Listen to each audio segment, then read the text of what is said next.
कुरान सूरह अत-तौबा आयत 28 और 29 मक्का विजय के 2 साल बाद प्रकट हुईं।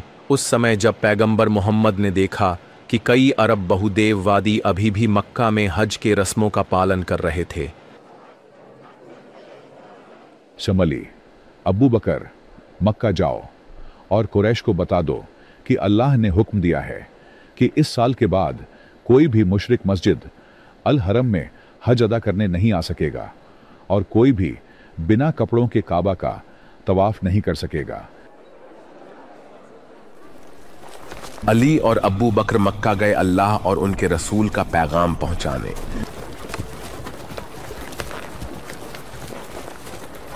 पैगंबर ने ऐलान किया है कि इस साल के बाद कोई गैर मुसलमान मस्जिद ए हराम के करीब नहीं आएगा, जैसा कि कुरान में फरमाया गया है, ए ईमान लाने वालों, बेशक मूर्ति पूजक नापाक हैं, लिहाजा इस साल के बाद वो मस्जिद ए हराम के करीब ना आए। अब से किसी मूर्ति पूजक को हज अदा करने की इजाजत नहीं होगी। लेकिन हज तो हमारी आर्थिक नींव है। अगर गैर मुसलमानों पर पाबंदी लगाई गई तो हमारे बाजार तबाह हो जाएंगे, तिजारत को नुकसान होगा और हम अपना रोजी रोटी का जरिया खो बैठेंगे। अगर तुम्हें गरीबी का खौफ है तो अल्लाह अपने फजल से तुम्हें समृद्ध कर देगा, यानी जिन बंद हो जाने वाले बाजारों से तुम डरते हो, अल्लाह उसकी कमी को पूरा कर देगा। यह कैसे होगा? अहले किताब यानी यहूदियों और ईसाइयों से जजिया वसूल करके। अल्लाह मुसलमानों को उनके नुकसानों के लिए जजिया के जरिए मुआवजा देता है जो धिम्मा के लोगों से लिया जाता है। अगर वे देने से इनकार करें तो फिर उन्हें तब तक लड़कर दबाया जाए जब तक वो रजामंदी से जजिया अदा न कर दें, ऐसा जजिया जो उनकी तहकीर, रुसवाई और पस्ती की निशानी हो। फिर हमें अपने हथियार उठाने होंगे ताकि हम ईसाइयों और यहूदियों को मजबूर कर सकें कि वे हमें वह पैसा दें जो हमने इस्लाम कबूल करने के कारण खोया है। क्या यह उनके साथ इंसाफ है? उन्होंने हमारे खिलाफ कुछ भी नहीं किया, वे हमारे माली नुकसान का भुगतान क्यों करें? पहले वे सच्चे व्यापार से अपनी रोजी कमाते थे, हज के लिए हज यात्रियों को मदद देकर।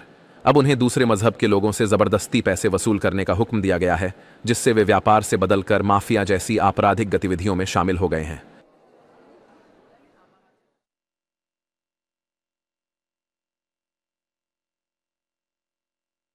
जब मुसलमानों की फौज तुम्हारी काफिर जमीन को फतह कर लेगी तो वे क्या करेंगे?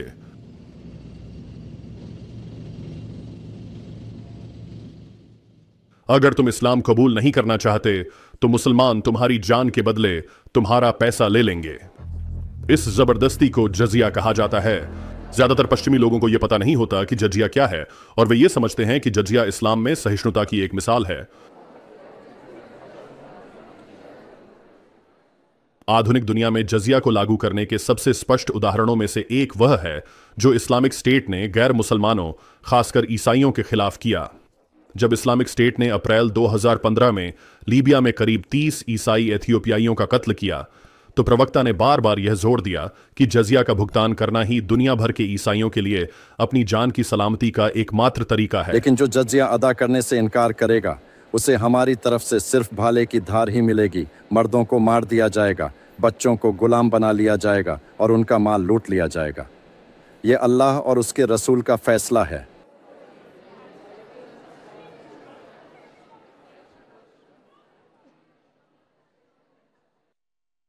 जब इस्लामिक स्टेट ने जून 2015 में निनवीह मैदान के आसपास के प्राचीन ईसाई इलाकों पर हमला किया, तो उसने फिर से ऐलान किया, हम असीरियन ईसाइयों को 3 विकल्प पेश करते हैं। इस्लाम धिम्मी अनुबंध जिसमें जजिया का भुगतान शामिल है। अगर वे इसको ठुकरा देते हैं तो उन्हें सिवाय तलवार के कुछ भी नहीं मिलेगा। इस्लामिक स्टेट ईसाई काफिरों से जजिया मांगने में अकेला नहीं है।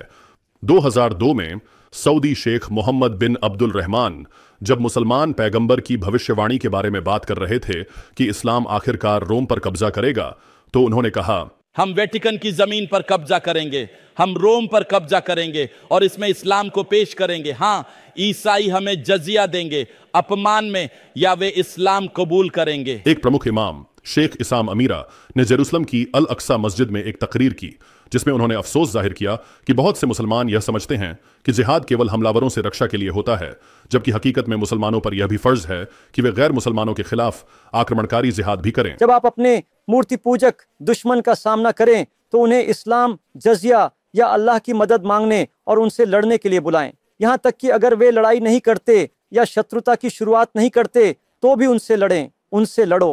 कब? जब वे तुमसे लड़ें, नहीं जब वे इस्लाम का कबूल करने से इनकार करें या जजिया अदा करने से मना करें। चाहे उन्हें अच्छा लगे या नहीं, हम उन्हें अल्लाह के हुक्म के तहत लाकर रहेंगे।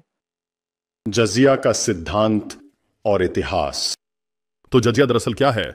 जजिया शब्द कुरान की सूरह अत-तौबा आयत 29 में आता है, जिसमें एक हुक्म है जो अब तक जाना पहचाना होना चाहिए। उन लोगों से लड़ो जो अहले किताब में से हैं, जो ईसाई और यहूदी हैं, जो न अल्लाह पर ईमान लाते हैं, न आखिरत पर, न उस चीज को हराम मानते हैं जो अल्लाह और उसके पैगंबर ने हराम की है, न ही सच्चे मजहब को अपनाते हैं, जब तक कि वे जजिया न अदा करें पूरी रजा और आजिजी के साथ, और न खुद को दबा हुआ महसूस करें। हदीस सहीह मुस्लिम 1731 में अल्लाह के पैगंबर मोहम्मद मुसलमानों को यह हुक्म देते हैं कि यदि गैर मुसलमान इस्लाम कबूल करने से मना करें तो उनसे जजिया की मांग करें। अगर वे इसे अदा करने के लिए राजी हो जाएं तो इसे स्वीकार कर लें और अपने हाथ रोक लें। अगर वे जजिया देने से इनकार करते हैं तो अल्लाह से मदद मांगें और उनसे लड़ें। दूसरे राशिद खलीफा उमर अल खत्ताब ने साफ तौर पर कहा, कोई भी फतह किया हुआ काफिर जो इस्लाम कबूल करने से इनकार करता है, उसे जिल्लत और नीचता से जजिया चुकाना होगा। यदि वो इससे भी नकारता है तो फिर तलवार है, बिना किसी रियायत के। गैर मुस्लिम की तौहीन का यह विषय इस्लाम के विद्वानों की टिप्पणियों में नियमित रूप से प्रकट होता है। मध्यकालीन इस्लामी सभ्यता इंसाइक्लोपीडिया के अनुसार मुस्लिम न्यायविद ने दिमा के कुछ दमनकारी और तौहीन पहलुओं को जरूरी माना। धिम्मी, जो गैर मुस्लिम ईसाई और यहूदी हैं, उन्हें जजिया सार्वजनिक रूप से दिन की रोशनी में हथेलियां ऊपर करके अदा करना पड़ता था और वसूली अधिकारी से माथे या गर्दन के पिछले हिस्से पर एक तगड़ा थप्पड़ भी मिलता था। इस्लाम के कुछ फकीहों ने जजिया अदा करते वक्त कई और तौहीन करने वाली रस्मों को अनिवार्य किया, जिनमें यह भी था कि मुस्लिम अधिकारी धिम्मी को थप्पड़ मारे, गला घोंटे और कुछ मामलों में उसकी दाढ़ी खींचे। कभी कभी धिम्मी को अधिकारी के पास जानवर की तरह यानी चारों पैरों पर चलकर जाना पड़ता था। सच ये है कि हम जैसे फतेह किए गए गैर मुसलमानों को अपनी जान बचाने के लिए जजिया देना पड़ता है। अगर हम जजिया न देते तो हमारी जान ले ली जाती। उन्होंने हमारी जान लेने के बजाय हमारा पैसा ले लिया। हमारी जान और माल सिर्फ जजिया की अदायगी से ही महफूज रहती है। अतीत में और मध्यकाल में मुसलमानों ने जीते हुए लोगों से जजिया लेकर बेहिसाब मुनाफा कमाया। उदाहरण के तौर पर अम्र बिन अल आस, जो पैगंबर मोहम्मद के साथी थे और जिन्होंने 640 के दशक की शुरुआत में ईसाई मिस्र को जीत लिया, उन्होंने उस ईसाई लोगों को यातनाएं दी और मारा जो अपनी संपत्ति को छुपाने की कोशिश करता था। जब एक व्यक्ति ने उनसे पूछा, हमें कितना जजिया देना होगा, इस्लामी नायक ने जवाब दिया, यदि तुम मुझे जमीन से छत तक की सारी संपत्ति दे दो तो भी मैं तुम्हें नहीं बताऊंगा कि तुम्हारा कितना बकाया है, बल्कि तुम ईसाई कप्ती हमारे खजाने के समान हो, ताकि अगर हमें जरूरत पड़ेगी तो तुम जरूरत में रहोगे, और अगर हमारे लिए चीजें आसान होंगी तो तुम्हारे लिए भी आसान होंगी। लेकिन इतना भी काफी नहीं था। बाद में खलीफा उस्मान ने अम्र बिन अल आस को डांटा, क्योंकि मिस्र के एक और गवर्नर ने हमारे खजाने को तुमसे 2 गुना बढ़ा लिया था। तुम्हें मिस्र के ईसाइयों ऊंटों की तरह और ज्यादा दूध निकालने के लिए दबाना पड़ा।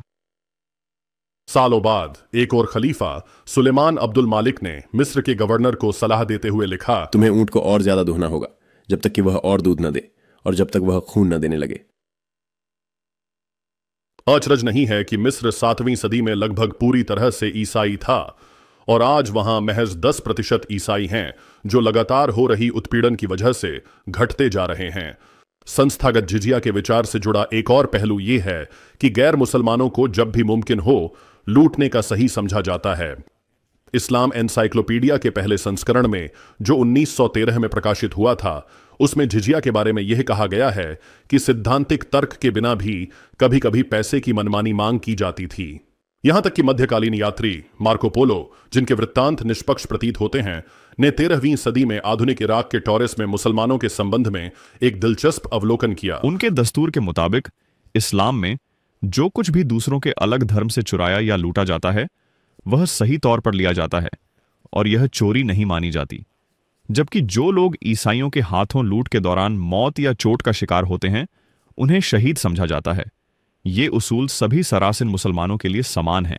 ये सब हाल ही के समय में शेख अब्बू इशाक अल हवानी के शब्दों में गूंजता है, जो कुछ पहले मुस्लिम दुनिया को अपनी आर्थिक समस्याओं से उबरने के लिए क्या करना चाहिए इस बारे में बोले थे। जिहाद का युग हम पर आ गया है और अल्लाह के मार्ग में जिहाद एक आनंद है, यह वास्तविक आनंद है। पैगंबर मोहम्मद के साथ ही जिहाद करने के लिए प्रतिस्पर्धा करते थे। हम जो गरीबी में हैं, क्या यह जिहाद को छोड़ देने के कारण नहीं है? लेकिन अगर मुसलमान हर साल 1, 2 या 3 जिहाद अभियान चला सकें, तो दुनिया भर में कई लोग मुसलमान बन जाएंगे। जो कोई भी इस दावा को ठुकराएगा या हमारे रास्ते में खड़ा होगा, हम उसके खिलाफ लड़ेंगे, उसे कैदी बनाएंगे और उसकी संपत्ति, उसके बच्चों, उसकी महिलाओं को जब्त कर लेंगे। यह सब पैसा है। हर मुजाहिद जो जिहाद से लौटेगा, उसकी जेब भरी होगी। वह 3 या 4 गुलाम, 3 या 4 महिलाएं और 3 या 4 बच्चे ले जाएगा। 4 बच्चे लेकर लौटेगा। प्रत्येक सिर कैदी को 300 दिरहम या 300 दिनार से गुणा करें और आपको अच्छा खासा मुनाफा मिलता है। अगर वह पश्चिम में जाकर किसी व्यापारिक सौदे पर काम करे, तो वह इतना पैसा नहीं कमा पाएगा। वित्तीय जरूरत के समय वह हमेशा इनमें से एक सिर को बेच सकता है और अपनी वित्तीय संकट को समाप्त कर सकता है। वह इसे किराने की तरह बेचेगा। तो 1000 साल से भी ज्यादा समय तक मुस्लिम शासक और भीड़ अपने अधीन आए हुए काफिरों से पैसे वसूल करते और इसे मुनाफा कमाने का सही तरीका मानते थे। इस वित्तीय शोषण का बड़ा हिस्सा यूरोपीय हस्तक्षेप के कारण खत्म हुआ। 19वीं सदी के मध्य से एक के बाद एक मुस्लिम क्षेत्रों ने जजिया को समाप्त कर दिया और गैर मुसलमानों को अभूतपूर्व अधिकार दिए। शुरुआत में पश्चिमी शक्तियों को संतुष्ट करने के लिए, बाद में पश्चिमी शासकीय व्यवस्था की नकल के रूप में। 1856 में ओटोमन साम्राज्य के हते हुमायूं फरमान ने कई ओटोमन शासित क्षेत्रों में जजिया को समाप्त कर दिया। मुस्लिम दुनिया के बाकी हिस्सों में जजिया को धीरे धीरे समाप्त कर दिया गया, जहां पश्चिमी शक्तियां मौजूद थीं। आजकल जब मुसलमान अपनी इस्लामी विरासत को फिर से अपना रहे हैं और पश्चिम, जो अब बहुसंस्कृतिवाद के असर में है, उन्हें मंजूरी और हौसला दे रहा है, तो जिजिया, चाहे वह इस्लामिक स्टेट के तहत संस्थागत हो या काफिरों को लूटने का बहाना, यह फिर से वापस आ चुका है। यहां तक कि पश्चिम में भी 2013 में एक ब्रिटिश मुस्लिम प्रचारक, जो वार्षिक रूप से 25,000 पाउंड से अधिक कल्याण लाभ प्राप्त कर रहा था, उन्होंने ब्रिटिश करदाताओं को गुलाम कहा और यह कहा, हम जिजिया लेते हैं, वैसे भी जो हमारा हक है। वैसे आम स्थिति ये है कि हम काफिर से पैसा लेते हैं, है ना? तो यही सामान्य स्थिति है। वे हमें पैसा देते हैं, आप काम करते हैं, हमें पैसा दो, अल्लाहू अकबर, हम पैसा लेते हैं। जजिया के बारे में अकादमिक झूठ। हालांकि अगर मुस्लिम जो इस्लामिक स्टेट के जिहादी से लेकर मिस्र विश्वविद्यालय के प्रोफेसरों तक जजिया के बारे में सच जानते हैं, तो आज पश्चिम इससे अनजान है। इसका कारण इस्लाम पर पश्चिमी विशेषज्ञ, अकादमिक और अन्य जानकार हैं।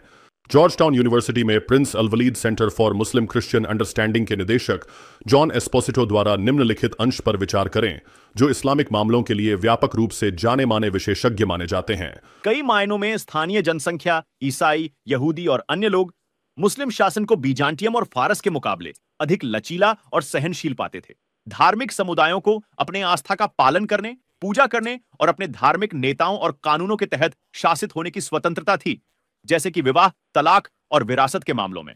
इसके बदले उन्हें कर, एक जनसंख्या कर या जजिया अदा करना होता था, जो उन्हें बाहरी आक्रमण से मुस्लिम सुरक्षा का अधिकार प्रदान करता था और उन्हें सैन्य सेवा से छूट देता था। इस प्रकार उन्हें संरक्षित लोग या धिम्मी कहा जाता था। व्यावहारिक रूप से इसका मतलब अक्सर कम कर और ज्यादा स्थानीय अधिकार होते थे। इस्लामी शासन से संबंधित लगभग उत्साहजनक स्वर के बावजूद यह विचार कि जजिया को बाहरी आक्रमण से मुस्लिम सुरक्षा खरीदने के लिए वसूला गया था, पूरी तरह से झूठ है। इसी प्रकार एस्पोसिटो का यह दावा भी झूठा है कि जजिया गैर मुसलमानों को सैन्य सेवा से मुक्त करने के लिए दिया गया था। मानो विजेता मुसलमानों को यह भी चाहिए होता, या वे अपने अधीन गैर मुस्लिम प्रजाजनों को इस्लाम में धर्मांतरित किए बिना जिहाद के नाम पर उनके साथ लड़ने की अनुमति देते। वास्तव में, और जैसा कि ऊपर विभिन्न प्रामाणिक मुसलमानों के शब्दों के माध्यम से प्रदर्शित किया गया है, जजिया वास्तव में सुरक्षा शुल्क है। हालांकि यह बाहरी लोगों से सुरक्षा नहीं है, जैसा कि एस्पोसिटो और अन्य दावा करते हैं, बल्कि यह आसपास के मुसलमानों से सुरक्षा के लिए था। चाहे वह 1000 साल पहले का पहला खिलाफत हो या एकदम नई खिलाफत, इस्लामिक स्टेट, मुस्लिम शासक अपने काफिर प्रजा की जिंदगियां तब तक व्यर्थ समझते हैं जब तक वे इसे खरीदते नहीं हैं या फिर इसे पैसे से छुड़ाते नहीं हैं। दूसरे शब्दों में, हारा हुआ काफिर एक जानवर है जिसे तब तक दुहा जाता है जब तक वह और दूध न दे, और फिर जब तक वह खून न देने लगे।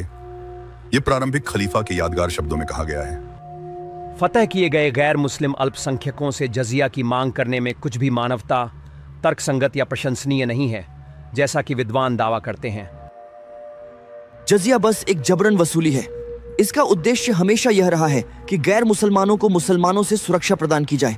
पैसा दो या फिर इस्लाम में परिवर्तित हो जाओ या फिर मरो। चुप रहो, तुम बस चुप रहो और पैसे दो, ठीक है? संक्षेप में, जिजिया इस्लाम का एक और बदसूरत सच है। इसे आक्रामक जिहाद, साम्राज्यवाद, महिला विरोध, गुलामी आदि के साथ जोड़ सकते हैं। चाहे अकादमिक इसे कितना भी तोड़ मरोड़ कर पेश करें, वे इसे छुपा नहीं सकते, जबकि दुनिया खड़ी है और 21वीं सदी में इसके फिर से शुरू होने को देख रही है।